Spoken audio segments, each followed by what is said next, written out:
ಅಮ್ಮ ಇವತ್ತು ಗಣೇಶನ ಹಬ್ಬ ಅಲ್ವಾ ಅಂತ ಹೇಳ್ತೀನಿ. ಇವತ್ತು ಗಣೇಶನ ಹಬ್ಬ ಅಲ್ಲಮ್ಮ, ಇವತ್ತು ನಾನು ಅಲ್ಲಿ ನಿಮ್ ನೋಡ ನಗರೇ ಗೊತ್ತಾಯ್ತು, ಡೈಲಾಗೆ ಗೊತ್ತಿಲ್ಲ ಅಲ್ಲಿ. ನಿಮ್ ನೋಡ್ತಾರೆ ಪಾರ್ಟಿ ಎತ್ಕೊಳ್ಳೋ ಚೆನ್ನಾಗಿ.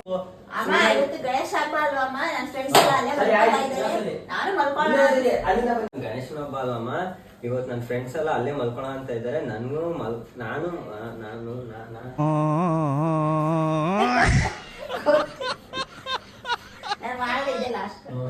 ಅಲ್ಲೇ ಹೋಗೋಣ. ನಾನು ಅಲ್ಲೇ ಮಲ್ಕೋತಾರೆ ಅಂತ ನಾನು ಮಲ್ಕೊಳ್ಳೋಣ ಅಂತ. ನನ್ನ ಫ್ರೆಂಡ್ಸ್ ಎಲ್ಲ ಅಲ್ಲೇ ಮಲ್ಕೊಳ್ಳೋಣ ಅಂತ ಹೇಳ್ತಾವ್ರೆ, ನಾನು ಮಲ್ಕೊಳ್ಳೋಣ ಅಂತ ಅನ್ಕೋತಾ. ಇವತ್ತು ಗಣೇಶನ ಅಲ್ಲ, ಯಾಕೆ ಮಲ್ಕೋಬೇಕು? ನಾನು ಆಮೇಲೆ ಮಲ್ಕೊಳ ಅಂತ ಹೇಳ್ದೆ ಮಮ್ಮಿ. ಸುಮ್ನೆ ಸೊಳ್ಳೆಗಳ ಕಾಟ ಅಲ್ಲಿ.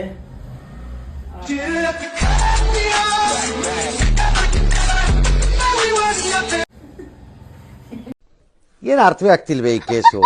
ಎಳೆ ಮಗು ಆಗಿದ್ದಿದ್ರೆ ಓಕೆ, ಅದೇ ಚೆನ್ನಾಗೈತ್ ಬಿಡ. ನಾನ್ ಮಲ್ಕೊಳ ಅಂತ ಹೇಳಿ ನಾನ್ ನಾನು ಕಣ್ಣೆದ್ರಿಗೆ ಇದ್ರೆ ಶೂಟ್ ಮಾಡಿ ಸಾಯಿಸ್ಬಿಡ್ತೀನಿ. ಇರಿಟೇಷನ್ ಕಣ್ರಿ. ನಾನು ಮಲ್ಕೊಳ ಅಂತ ಹೇಳ್ಬಿಟ್ಟೆ. रुको जरा सबर करो. 2000 years later.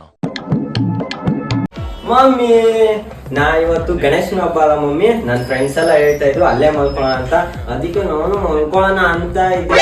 ಆಮೇಲೆ ನಾನು ಹೇಳ್ದೆ ನಾನ್ ಯಾಕೆ ಮಲ್ಕೋಬೇಕು, ನಾನ್ ಮಲ್ಕೊಳಲ್ಲ ಅಂತ ಅಂದ್ಬಿಟ್ಟೆ.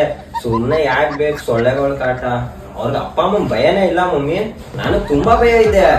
ನಾನ್ ಮಲ್ಕೊಳ ಅಂತ ಹೇಳ್ಬಿಟ್ಟೆ.